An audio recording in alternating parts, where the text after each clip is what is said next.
오늘 우리가 함께 볼 하나님의 말씀 베드로전서 5장 8절에서 10절까지의 말씀입니다. 베드로전서 5장 8절에서 10절까지입니다.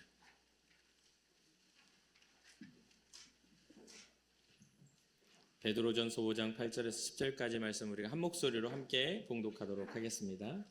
근신하라 깨어라 너희 대적 마귀가 우는 사자같이 두루 다니며 삼킬 자를 찾나니 너희는 믿음을 굳건하게 하여 그를 대적하라. 이는 세상에 있는 너희 형제들도 동일한 고난을 당하는 줄을 알미라.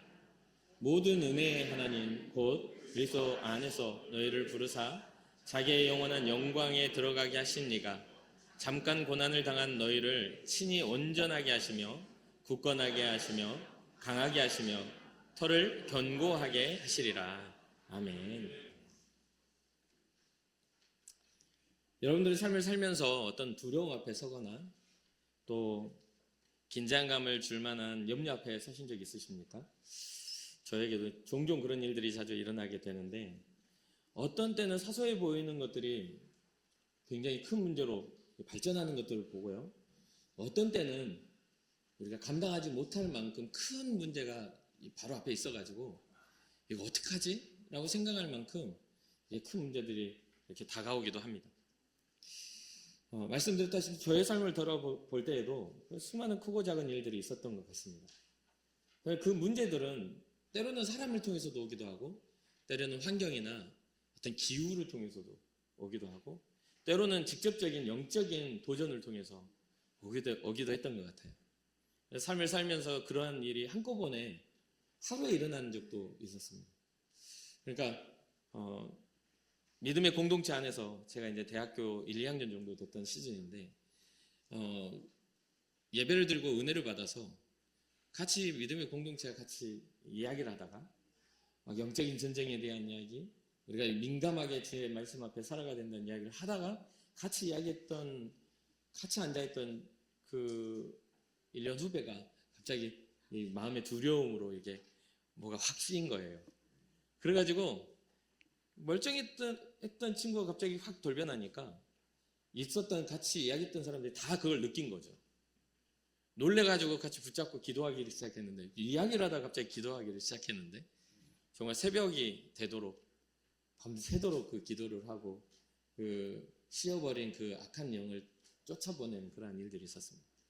그래서 새벽 4시쯤 해서 4시 반쯤에 그 이제 시골 교회에서는 이제 차인벨이라고 음악 소리가 딱 나면서 새벽 종소리처럼 음악이 이렇게 마을로 이렇게 틀어지거든요.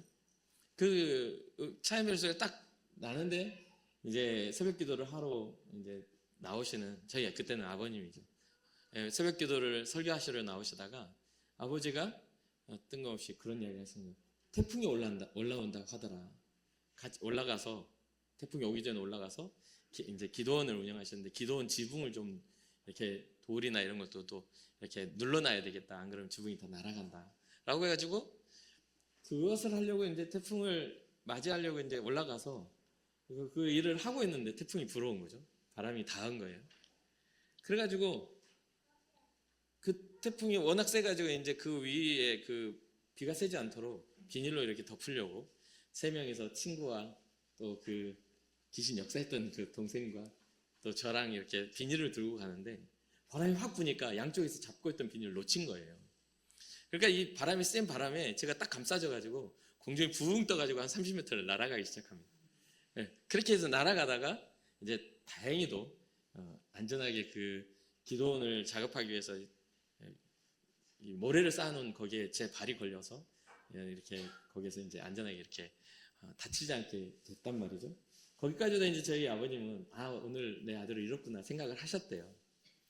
그렇게 하고서 태풍이 이제 지나가고 그래도 이제 다시 일어나가지고 그 지붕을 막 하고 이제 태풍이 지나가고 제가 운전을 하고 이제 교회로 다시 복귀하는 과정에서 밤새도록 특기 사역을 하고 태풍하고 싸우고 스트레스 엄청 받은 상태에서 운전하다가 잠이 들어가지고 차가 길가로 날랐어요.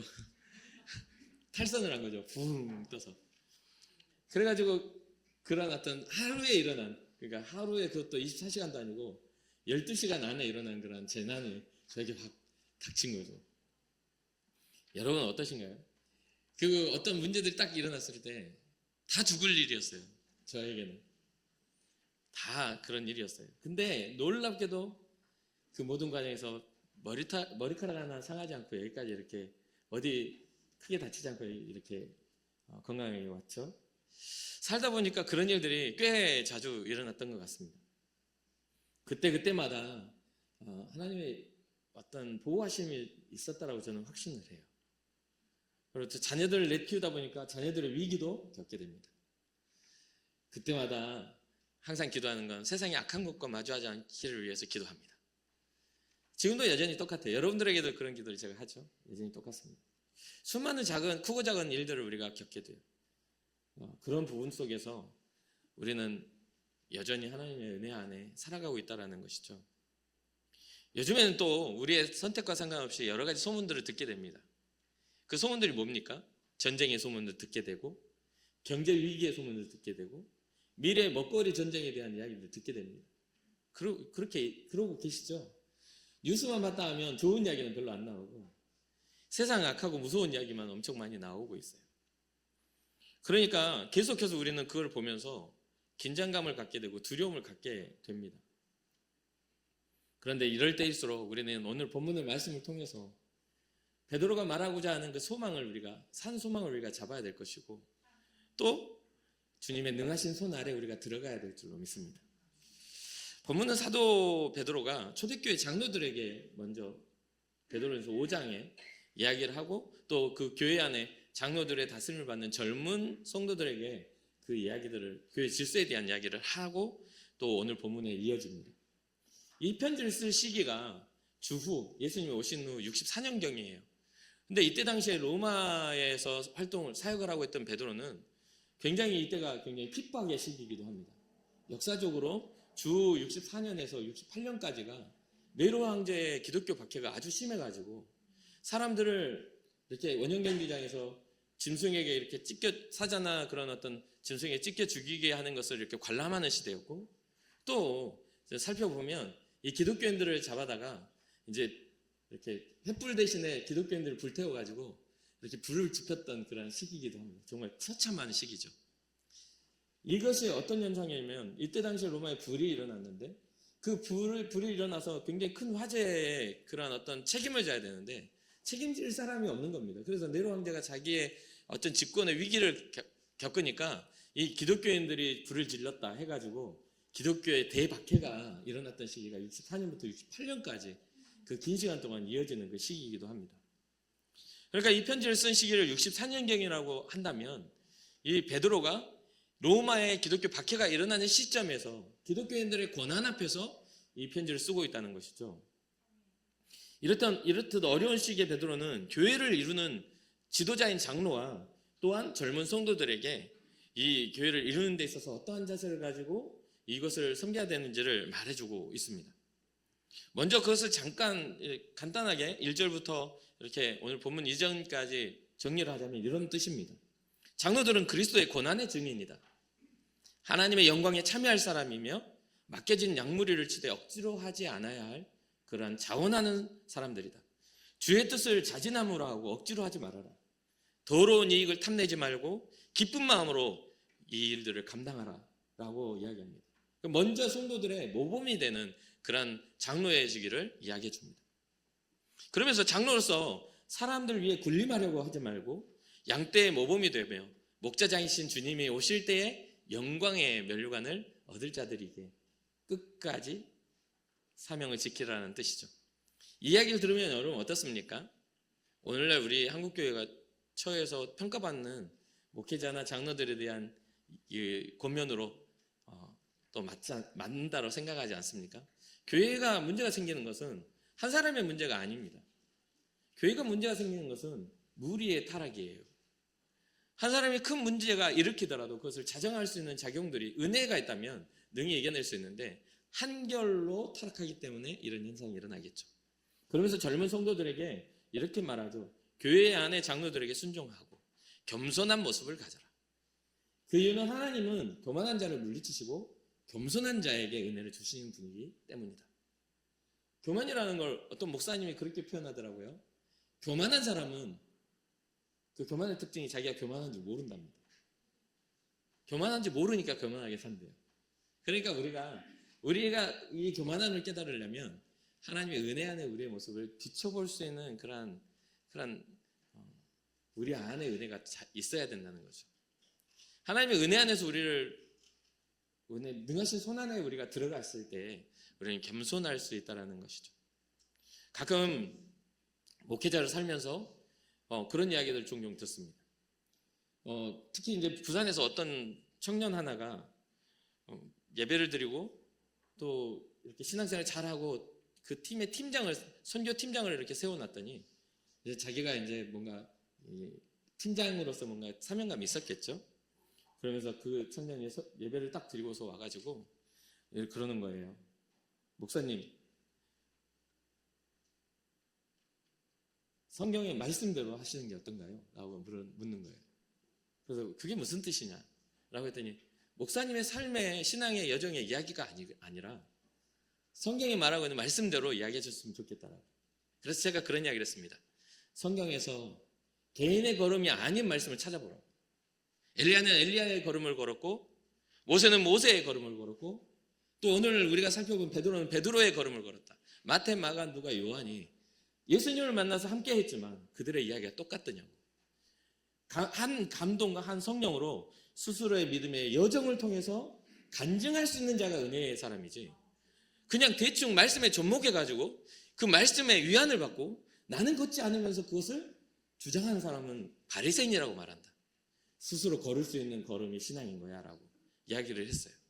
그러니까 그런가요 하고 이제 갔던 경험이 있습니다. 여러분, 우리는 믿음의 이야기를 써야 합니다. 여러분 앞에 크고 작은 어려움 앞에 나는 어떤 이야기를 쓰고 있는가를 고민해야 돼요. 나는 믿음의 사람인가? 그것은 믿음의 증거를 통해 나타나는 겁니다.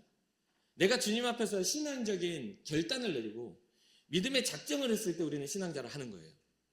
명령은 받았으나 배를 만들지 않으면 노아가 될 수 없고, 그렇죠? 부르심을 받았으나 지팡이를 잡지 않으면 모세가 될 수 없습니다. 하나님의 말씀에 하프를 타지 않는 주님의 만군의 여호와의 이름을 붙잡지 않은 다윗의 물맷돌은 아무런 능력이 없어요.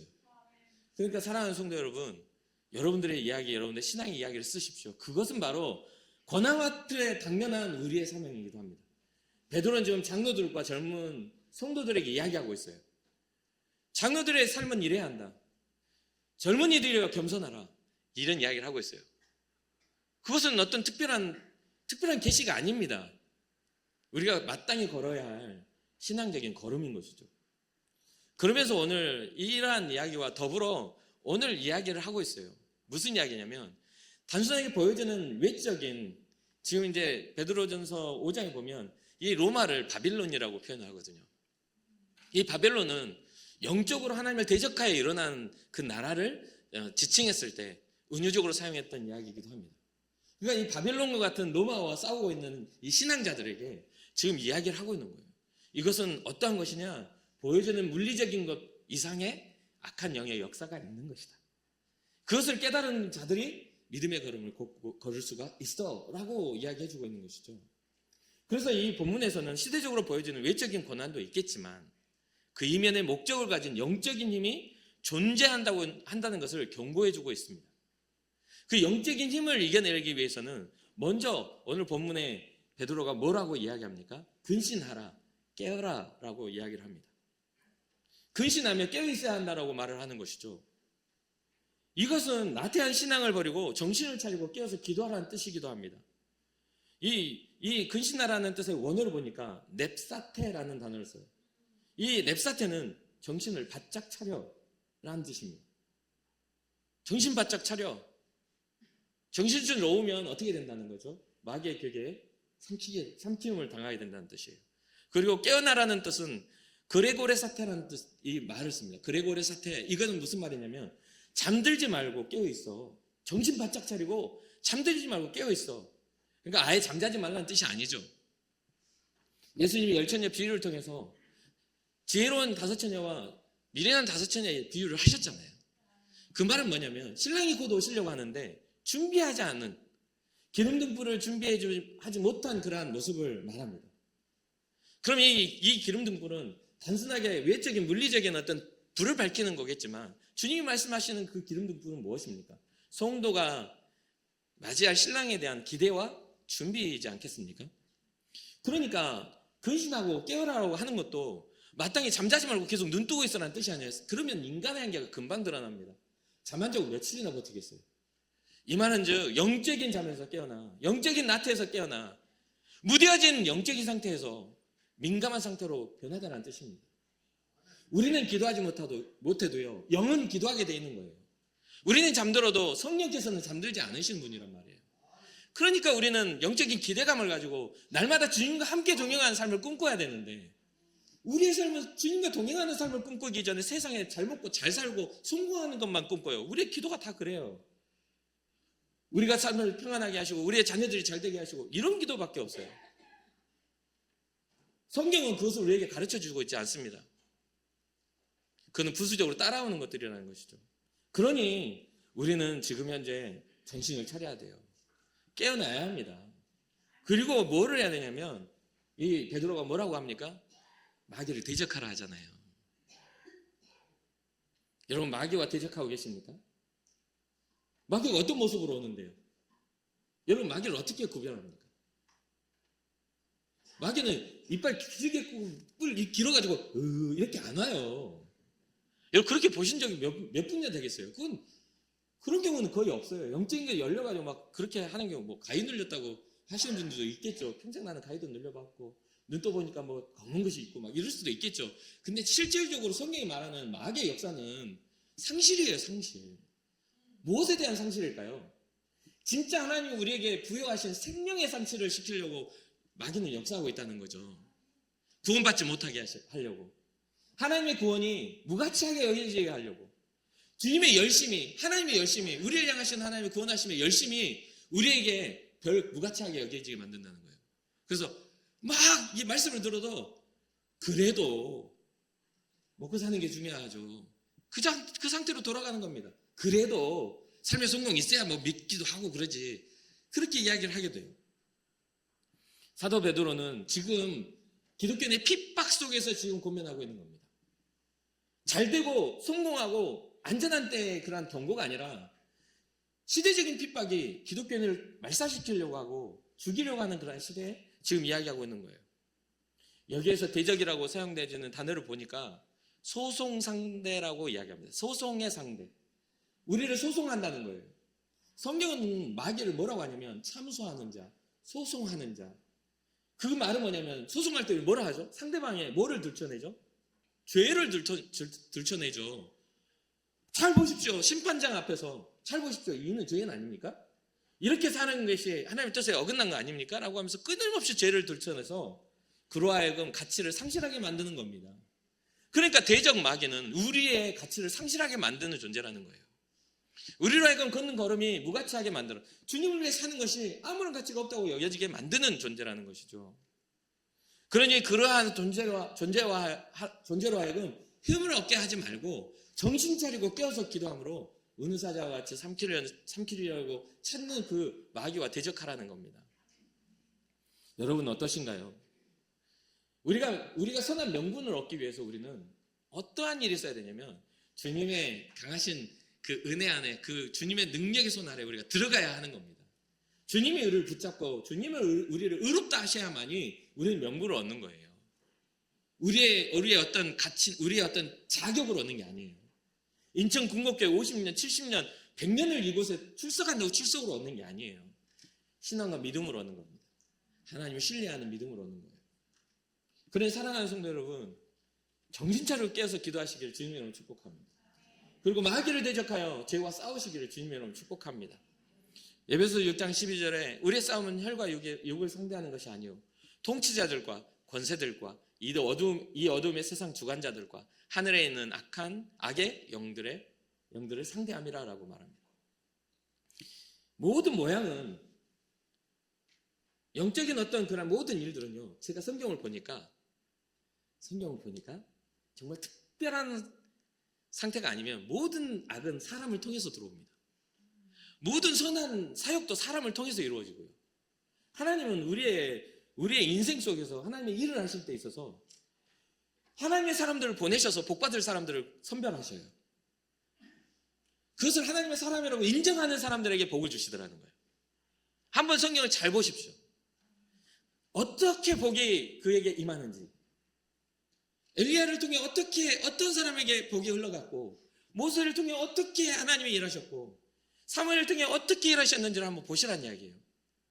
동떨어진 상황 속에서 일하시는 것이 아니라 상황과 상황 속에, 인생과 인생 속에 하나님이 그에게 일하고 계심을 보게 됩니다. 여기에서도 마찬가지예요. 혈과 육을 상대하는 것이 아니라고 했지만 우리에겐 통치자들이 있고 권세들이 있습니다. 이 어두움의 세상, 하나님을 모르는 주관자들이 있어요. 근데 그 이면에 뭐가 있냐면 그들을 사로잡고 있는 악한 영이 있다는 것을 말해주고 있는 것이죠. 네로 황제의 핍박도 마찬가지입니다. 그 시대의 기독교인을 대적해서 일어난 적대적인 사회 뿐만 아니라 그 이면에 자리 잡은 악한 영들과의 우리는 대적하여 싸워야 한다라고 베드로가 이야기하고 있는 것이죠. 조금만 우리가 둘러보면 요즘에는 어떤 일들이 일어나요? 세상을 조금만 둘러봐도 마지막 때를 지칭하고 있는 전쟁의 소문들이 지금 너무나 많이 확산되고 있고, 그리고 화산폭발과 지진과 기아와 기근들이 그 징조들이 보이고 있지 않습니까? 그 마지막 때를 지칭하고 있는데 우리는 무엇을 고민하고 살아야 되냐 이 말이에요. 먹고 사는 문제요? 무엇을 먹을까? 무엇을 입을까? 무엇을 마실까 하는 그런 정도의 의식주의 문제가 우리의 본질적인 고민이 되어야 하나요? 성경은 우리에게 그걸 가르쳐주고 있지 않아요. 아무리 우리가 견고한 것을 쌓는다 할지라도 시대가 무너지면 우리는 기아와 기근에 빠질 수밖에 없는 겁니다. 시대가 무너지면, 나라가 무너지거나 시대가 근간이 흔들리면, 하나님의 그런 보호가 떠나가게 되면 우리는 고통 속에 살 수밖에 없어요. 수백억 돈이 있다고요? 조금만 눈을 열어 베네수엘라를 보세요. 그게 하이퍼 인플레이션이 와버리면 10,000원짜리가 1억이 됩니다. 10,000배가 높아졌기 때문에. 10,000원짜리 하나 살려면 자기들도 1억을 가지고 와야 돼요. 그 나라도 복지가 잘 됐던 나라, 자원이 있는 나라이지 않습니까? 근데 시대가 그 나라가 망해버리니까 가지고 있는 돈은 종이 쪼가리에 불과해요. 그런 일들이 여러 곳곳에서 지금 우리가 조금만 관심을 갖고 보면 일어나고 있지 않습니까? 최근에 어떤 그런 학자가 그런 이야기를 해요. 5년 안에, 10년 안에 아마 먹거리에 대한, 기후의 변화로 인하여 먹거리에 대한 아주 심각한 문제가 도래할 거라는 그런 요즘 뉴스를 보지 않습니까? 그래서 우리는 지금 아직 우리의 입에 먹을 게 들어가니까 이 시대의 심각성에 대해서 우리는 잘 못 느끼죠. 이 대한민국 땅을 얼마나 하나님이 사랑하셨는지 지금 우리 안전하다 이 말이에요. 그런 부분들이 굉장히 전 세계를 지금 강타하고 있습니다. 전쟁으로 인한 그런 어떤 곡창지대의 그런 무너짐도 마찬가지고요. 기후로 인한 재난도 마찬가지예요. 요즘에 뉴스를 봐도 미국에 일어나는 허리케인들이 무섭지 않습니까? 저는 태풍에 날아가 본 사람이라 그게 얼마나 바람이 무서운 줄 알아요. 지붕도 뜯겨나가고 막 이런 일들을 어렸을 때부터 저는 경험했기 때문에, 아무튼 그러한 일들이 그냥 지칭해 보여주는, 이 세상에 그렇게 갈 수밖에 없는 것들을 보여주는 그런 모습들이죠. 그런데도 우리는 두려워할 필요가 없고 염려할 필요가 없습니다. 잠시 잠깐, 베드로는 그렇거든요. 예수님을 자기가 3번 부인한 후 다시 주님을 만나 3번의 질문과 함께 회복된 이 베드로는, 교회를 세우고 양들을 치리하는 일에 목숨을 걸었던 이 베드로는요, 이제 두려움이 아니라 산 소망을 가지고 주님 앞에 나아갔음을 보게 됩니다. 그러니 우리 이 기독교 예수 그리스도의 생명은 우리에게 중요합니다. 세상에서는 이러한 것들에 대한 대안과 해답을 줄 수가 없어요. 다른 우상은 그걸 줄 수가 없어요. 세상 잘 사는 것만, 또 뭔가 나 자신의 만족을 주게 하겠지만, 이 기독교는 우리의 만족과 상관없이 우리를 구원하신 하나님의 큰 구원의 계획, 사랑이 있음을 우리는 알 수가 있는 것이죠. 그러면서 이게 지금 현재 베드로가 말하고 싶은 아주 핵심이 10절 말씀에 결론적으로 이야기됩니다. 뭐라고 합니까? 모든 은혜의 하나님 곧 그리스도 안에서 너희를 부르사 자기의 영원한 영광에 들어가게 하시니. 영원한 영광에 들어가려면 우리는 육신의 유한한 것들을 버려야 됩니다. 여기에서 소망이 끊어져야 영원함에 들어가잖아요. 유한함이 끊어져야 영원함이 생기는 겁니다. 그렇게 우리를 부르셔서 영원한 영광에 들어가신 이가 잠깐 동안 당할 고난을 당하는 우리에게 앞으로 우리의 삶이 어떻게 변화될지 몰라요. 요즘에 또 북한하고 우리 전쟁설이 막 떠오르고 있잖아요. 그런 어떤 불안함을 주는 이런 우리에게, 잠깐 고난을 당한 우리에게 앞으로 미래 시제로 이러한 말씀을 하시죠. 온전하게 하시며 굳건하게 하시며 강하게 하시며 털을 견고하게 하시리라. 비슷한 느낌의 그런 이야기죠. 온전하게 하시고 굳건하게 하시며 강하게 하시며 털을 견고하게 하시리라. 흔들림 없이 하시리라. 근데 재미있는 건 이 원어를 보니까 잠깐 당하는 고난이 지나간 후에 이러한 일이 일어나는 미래 시제인 거예요. 이게. 그러니까 사랑하는 성도 여러분, 잠깐 동안 여러분들에게 닥쳐온 고난에 흔들리며 무너지지 않기를 주님의 이름으로 축복합니다. 주님은 그 고난을 지나가게 하시며 우리를 온전하게 세우시는 하나님이심을 믿으시기를 주님의 이름으로 축복합니다. 우리는 항상 기도하죠. 하나님, 우리에게 고난이 있지 않기를 원합니다. 근데 고난 앞에 딱 서요. 그럼 고난이 있지 않기를 기도했는데 고난이 왔어. 그럼 어떻게 해야 됩니까? 하나님이 우리의 응답을 들어주지 않아서 우리는 실망하고 주님을 떠나야 합니까? 많은 사람들이 그렇게 하더라고요. 그런데 우리는 그렇게 돼서는 안 돼요. 잠깐 당하는 고난은 우리의 인생이 모두가 맞이하는 거거든요. 그러니까 나그네와 같은 우리의 인생에서 잠깐 당하는 고난에 지지 마시고 이 시간이 지나가는 우리를 견고하게 세우실 우리 주님을 바라보며 끝까지 승리하는 것이 신앙자의 사명인 줄로 믿습니다. 1996년에 가수 최호준 씨가 부른 하숙생이라는 노래 아시나요? 인생은 나그네 길 어디서 왔다가 어디로 가는가. 저희 어머니가 자주 불렀던 저희 어머니가 이게 약간 복음적이다. 왜냐하면 성경은 인생은 나그네의 길과 같은 잠시 잠깐 있다가 가는 인생이라고 말씀을 우리에게 가르쳐 주니까요. 물론 이게 성경 찬양은 아닙니다. 근데 철학적인 사고 안에서도 철학으로 인생을 깊이 들여다보는 사람들은 인생이 짧다라는 것을 깨닫고 인정합니다. 이 짧은 인생 속에 우리는 우리의 삶의 증거를 통해 하나님 앞에 우리가 서야 할 열매를 맺게 되는 것이죠. 그러니 사랑하는 성도 여러분, 여러분들이 주어진 그러한 삶 속에서 주님을 향한 열매가 아름답게 열매 맺기를 주님의 이름으로 축복합니다. 그렇게 하려면 오늘 베드로가 말하는 것처럼 고난 앞에 지지 말고 고난을 통해 들어와 우리를 넘어지게 만들려는 그 우는 사자와 같은 마귀에게 지지 말고 마귀를 대적하여 하나님의 능하신 손 아래서 그걸 대적하여 이겨내고 정신 차려 기도하면서 승리하는 우리가 되라고 말씀해주고 있지 않습니까? 사랑하는 성도 여러분, 이제는 기도하기에 좋은 시간입니다.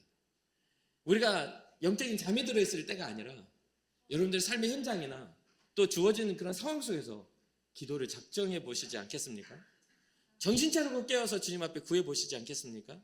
그냥 흘러간 대로 내버려 두지 마시고 여러분 삶을 주목하시고 여러분 삶을 영화롭게 하고 아름답게 하실 주님을 기대하며 주님 앞에 기도로 주님과의 영적인 교제로 나아가는 여러분과 제가 되기를 주님의 이름으로 축복합니다. 굳건히 하나님을 신뢰하고 악한 사탄 마귀를 대적한다면 우리는 능히 승리를 이룰 줄 믿습니다. 잠시 기도하겠습니다.